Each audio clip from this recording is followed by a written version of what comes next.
عليكم السلام، أهلا بكم أحبتي في هذه الحلقة رقم 325 من برنامجكم لحظات قرآنية. وندخل ابتداء من هذه الحلقات في موضوع الرزق فيما يخص التشريعات. طبعا تعرضنا قبل ذلك للرزق فيما يخص الحتميات، أنواع الرزق إلى آخره. اليوم وما بعده إن شاء الله وبتوفيقه جل وعلا سنتعرض للرزق من ناحية التشريعات. ومعنى التشريعات يعني أن الله سبحانه وتعالى أنزل تشريعات، والبشر أحرار في الالتزام بها وتطبيقها أو في عصيانها، وحسابهم عند الله جل وعلا يوم القيامة. من أجل هذا فموضوع الرزق هنا خطير جدا، لأنك من الممكن أن ترتزق بالحرام، ومن الممكن أن ترتزق بالحلال. هذا اختيار لك. بعض الناس يرتزق بالحرام، أبسطهم وأقلهم شأنا اللص والمحتال الأفراد إلى آخره. أفظعهم المستبد الذي يسرق شعبا ويبتز وطنا ويظلم الناس ويقتل ويعذب لكي يأخذ ما يستطيع من البلايين ويهربها إلى الخارج. الأفظع منه هو الذي لا يظلم الناس فقط، ولكن يظلم رب العزة جل وعلا. أولئك الذين يشترون بآيات الله ثمنا قليلا، أولئك الذين يشوهون دينه ويتخذون من هذا رزقا. كانت مشكلتي في الأزهر هو هذا بالذات. كنت أريد أن يكون مرتبي الذي لا أملك غيره حلالا، بالتالي لا أرضى أن يكون سحتا.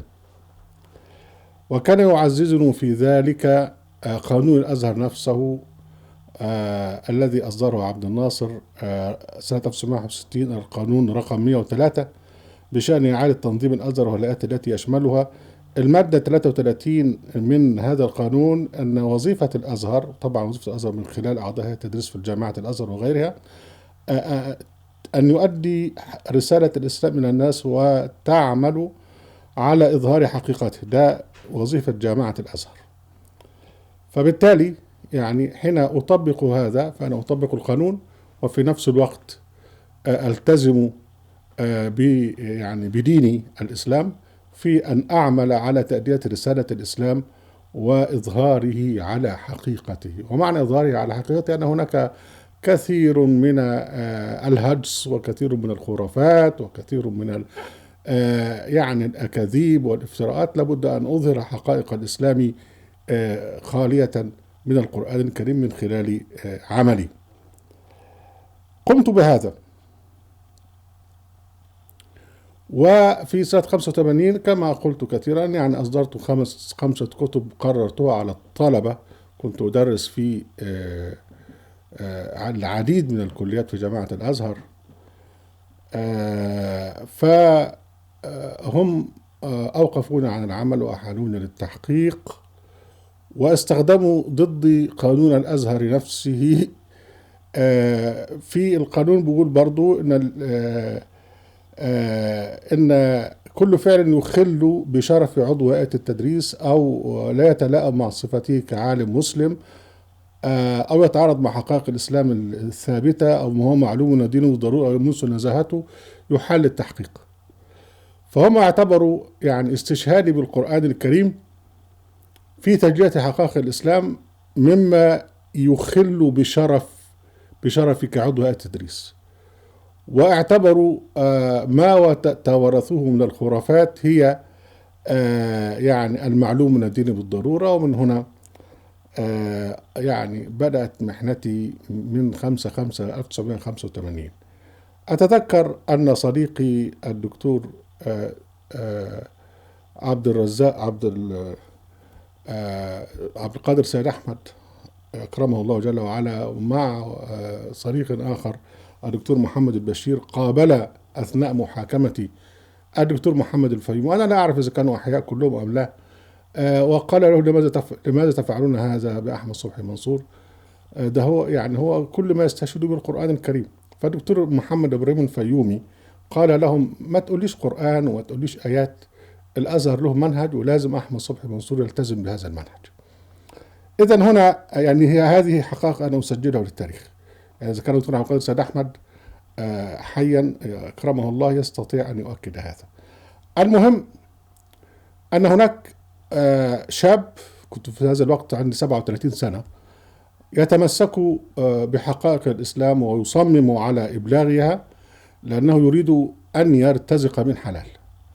وهناك أساتذة وقيادة في الأزهر وهم لا يزالون نفس المنهج، يصممون على منهج التراثي الذي يشوش الإسلام ويدمر حقائق الإسلام، ويرتزقون من السحت.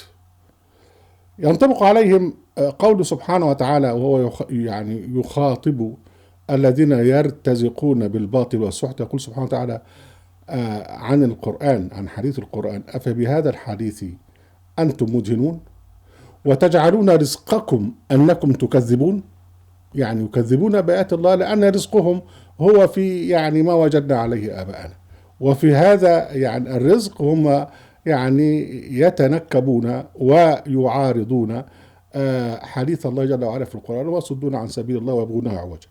هو نفس موقف الجماعة قريش اللي هم كانوا يرتزقون من التجارة بالبيت الحرام، ولما جاء الله يعني الله سبحانه وتعالى أرسل رسوله بالقرآن الكريم عرفوا أن القرآن الكريم هدى، لكنهم وقفوا ضد هذا الهدى يعني تبعا لمصلحتهم. والله سبحانه وتعالى سجل عليهم هذا في سورة القصص.